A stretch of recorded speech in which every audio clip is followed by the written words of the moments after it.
por muito tempo e não tivemos a oportunidade de conversar com a senhora antes, sobre a CPI da Covid. O presidente Jair Bolsonaro, que é seu cliente, né, ele é alvo ali e apontado por 9 crimes, né, no relatório final da CPI da Covid. Tem também os questionamentos que serão feitos fora do país. Queria saber como é que a senhora entende essas acusações contra o presidente, esses crimes que são imputados ao presidente Jair Bolsonaro, se a senhora, como é que a senhora o defenderia nesses crimes? Camila, eu acho que a primeira coisa que nós temos que levantar são os crimes que foram perpetrados pelos senadores nessa CPI da Covid.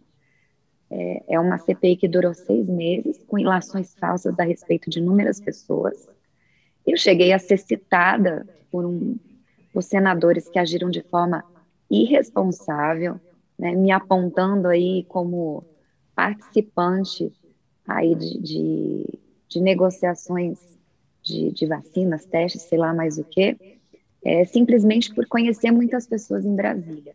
Aqui, quem mora em Brasília sabe que todo mundo se conhece, diferentemente do meu estado, onde as pessoas não frequentam a casa dos outros. Aqui as pessoas frequentam a casa dos outros. Na época da pandemia, muitos encontros eram feitos nas residências, justamente por tudo estar absolutamente fechado, e boa parte das pessoas decidiram manter aí os contatos presenciais. Então, o que a gente deve apurar, e eu acho que vai ser apurado nos próximos dias e meses, são os crimes que foram feitos pelos senadores.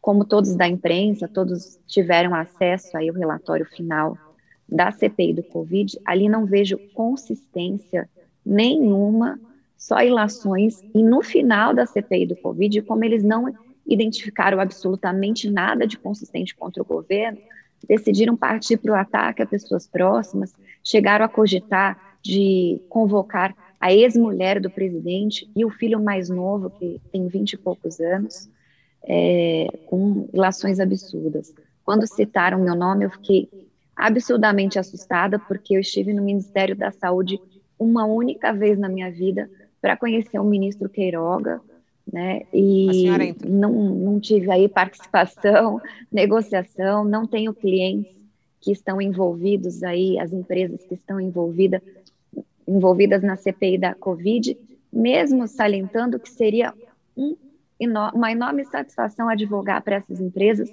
porque advogado, ele faz exatamente isso. Ele trabalha para pessoas que têm problemas, né? Então, não vejo problema nenhum se eu fosse advogada de todas as empresas. E, ao contrário do que eles afirmaram, daí foi dito até pelos investigados, eu não conheço nenhuma pessoa da Precisa, né? Então, ali foi uma ilação irresponsável. E aí, Josias, que eu digo, e faço a pergunta, até onde vai a imunidade parlamentar? Né? A imunidade parlamentar ela vai ser usada de forma seletiva quando fala absurdamente aí, envolvendo o nome de uma advogada, de advogados que são tratados com desrespeito, como foi com o doutor Toron e inúmeros outros. Isso pode?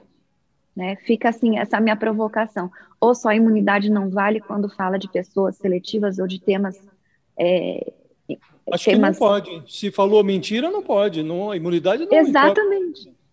A senhora vai entrar Acho com que não. alguma Mas ação contra. infelizmente o judiciário não vai nesse sentido. A senhora vai entrar com alguma ação Sim, contra. Porque o Flávio Bolsonaro diz que entrou já com uma ação. Não sei se a senhora também é autora dessa ação. não a do Flávio, mas eu tenho conversado com a Luciana, que é advogada do Flávio, discutido esses temas. O Eduardo Bolsonaro também me acionou para entrarmos com ações.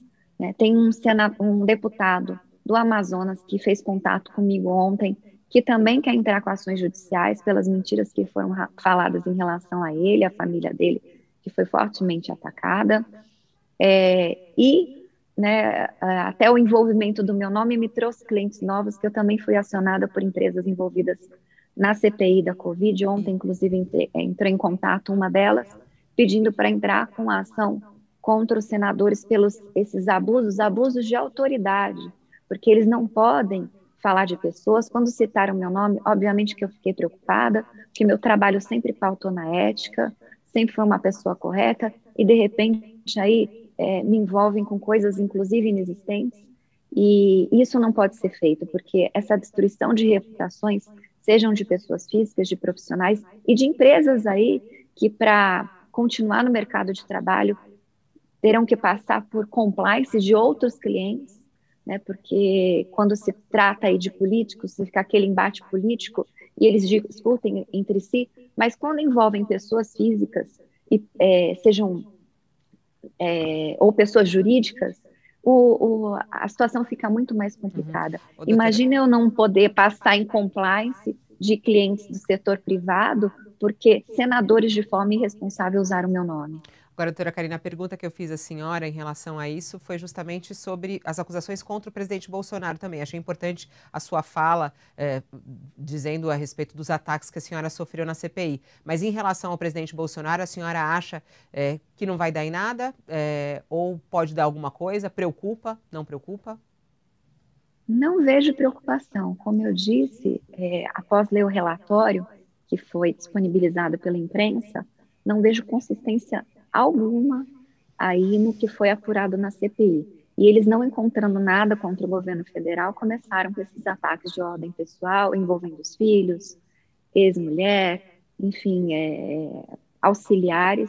E eu acredito que todos aí devam entrar com a ação por esse abuso de autoridade que foi perpetrado durante 6 meses.